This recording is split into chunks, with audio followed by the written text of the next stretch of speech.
क्या कहा है तुमने यानी को? मैंने इन्हें कुछ नहीं कहा। बताओ ना अपने शौहर को कि सारा दिन तुम क्या करती हो। बताओ, बच्ची को संभालती हो, सास और नंद के लिए हंडिया चढ़ाती हो, सब बताओ अपने शौहर को। तो ये सब तो मैं कर रही हूँ ना अम्मी। तो किस पर एहसान कर रही हो? मेरी बहन को तुम उसके निवाले गिनवाओगी, मैं तुम्हारे हलक से निवाला खींच लूंगा। मेरी बहन को तकलीफ मत देना तुम। सुन लिया तुमने? छोड़े भाई, बस रहने दे। क्या तकलीफ दी है मैंने इन्हें? आप मुझे खुद ही बता देना आज सरमद। मैं भी अभी उनसे यही पूछ रही थी कि आखिर इनको मुझसे शिकायत क्या है। मुझे कोई शिकायत नहीं भाभी आपसे। आप ही ने अल्लाह वास्ते का बैर लगा रखा है मुझसे। मेरे शौहर ने मुझे तलाक दे दी, घर से निकाल दिया, तो क्या क्या दारुल अमान चली जाती? भाई के घर ही आना था ना मुझे। नहीं एनी नहीं, ये तुम्हारे भाई का घर नहीं है, तुम्हारे बाप का घर है। जिस तरह मुझे इस घर पर हक है उस तरह तुम्हें भी है। किसी को कोई हक नहीं पहुंचता कि तुम्हारे यहां रहने पर सवाल उठाए। मेरी बेटी की तो किस्मत ही खराब है। ससुराल में भी जीना हराम था और यहाँ भी जीना हराम कर दिया। क्या किया है मैंने? इनकी तलाक से मेरा क्या ताल्लुक है? ये इनका घर है, इनका यहाँ रहने पर मुझे क्यों एतराज होगा? तुम्हारा एनी की तलाक से कोई ताल्लुक नहीं है, लेकिन अगर वही माहौल इसके लिए यहां बना दिया जाए तो ये यहां कैसे रहेगी? अच्छा, आप मुझे खुद ही बता दें, आखिर मैं ऐसा क्या करूं कि इनकी तलाक का गम खत्म हो जाए और ये खुशी खुशी यहाँ पर रहने लगे? हाय अल्लाह, मैं मर गई। कैसे मुंह भर के बोल दिए, ताना दिया मेरी बेटी को कि कैसे कम बोल जाएगी। देख रहे हो सरमत, ये ऐसे सारा दिन मेरी बेटी को ताने देती है। अरे बीबी, ये गम वही जानते हैं जिनको ये गम काटने पड़ते हैं, तुम क्या जानो। देख लो सरमत, ये ऐसे सारा दिन बोलती है। दोबारा कहो, क्या कहा है तुमने? आप बात को गलत रंग दे रही हैं। मैं कह रहा हूं क्या कहा है तुमने, दोबारा कहो। सरमद, मेरे कहने का मतलब ये है कि इनको अब अपने गम से निकल जाना चाहिए।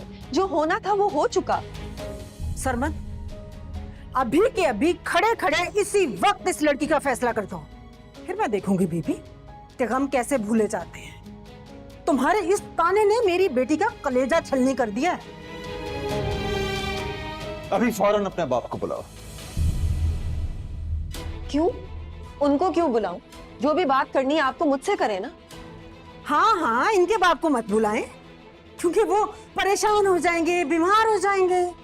दूसरों की माँ को अजियत दे दे के परेशान कर करके बीमार कर दो भले, और बहन को खून के आंसू रुलाओ, कोई फर्क नहीं पड़ता। बुलाओ अपने बाप को अभी, इसी वक्त। निकाह के वक्त भी वो यहां मौजूद थे ना, आज भी उन्हें होना चाहिए। क्या करना चाह रहे हैं आप? इतना जरूर करूंगा कि जो कुछ एनी सह रही है वो तुम भी समझ सको। अच्छा, तो इनकी तलाक का मद्दावा इस बात से होगा कि इनके भाई का घर भी टूट जाए? नहीं नहीं भाई, छोड़े इस बात को। मैं ऐसा कुछ नहीं चाहती भाभी। मैं ही आपके आगे हाथ जोड़ती हूँ, आप मुझे माफ कर दे। भाई ऐसा मत करे। अरे तुम पागल तो नहीं हो गई हो? बातें भी तुम सुनो और इनके सामने हाथ भी तुम जोड़ो। मैं कह रहा हूं अपने बाप को बुलाओ। बात मत बढ़ाएं सर, आप जज्बाती हो रहे हैं।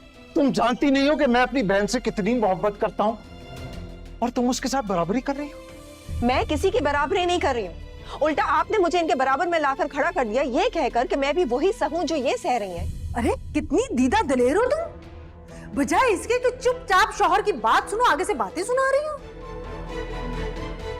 मुझे तो लगता है तुम इसको उकसा रही हो। सरमत, अल्लाह झूठ ना बुलाए, ये अपना घर बसाना नहीं चाह रही, मुझे यही लगा। नहीं अम्मी, कैसी बातें कर रही हैं आप? ये तो जाकर फिर दूसरी शादी कर लेंगी। जोया का सोचे, उसका क्या होगा? वो तो बहुत छोटी है, बच्ची है अभी। जोया मेरी बेटी है, नहीं मेरी जिम्मेदारी है, मेरी बच्ची है वो। आप लोग मेरी बच्ची को बीच में मत लेकर आए। इनकी बच्ची को बीच में मत लाओ, इनके वालिद साहब को बीच में मत लाओ। बस हम चुपचाप मुंह पे जिप लगाए, इसकी तकरीर सुने, बातें सुने सारा दिन।